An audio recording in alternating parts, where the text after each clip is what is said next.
Her er et trænertip, der skal give dig en større forståelse for, hvordan vægten skal flytte sig i overgangen fra opsving til nedsving. Og jeg vil starte med at vise 2 almindelige fejl, vi ser over på træningsbanen. Den første, det er, hvis du kigger på billedet til højre, det er, at der ikke sker noget vægtskifte. Det vil sige, at vægten kommer til at hænge for meget tilbage på højre ben, så køllen faktisk svinger lidt opad i bolden, og det her det er ofte med til at give en dårlig boldkontakt, plus at vi mister en masse kraft i slaget.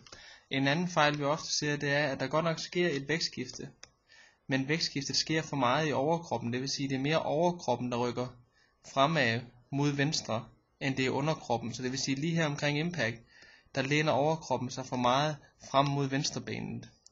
Den korrekte vægtoverførsel, den skal gerne ske ved, at i overgang fra opsving til nedsving, så er det understillet, det vil sige, at hofterne arbejder fremad, samtidig med, at overkroppen faktisk bliver tilbage, sådan at rygsøjlen tilter over mod højre benet.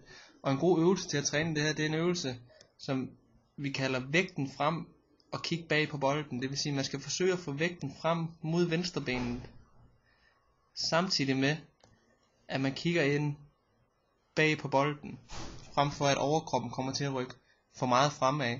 Så flyt vægten frem, samtidig med, at du kigger bag på bolden.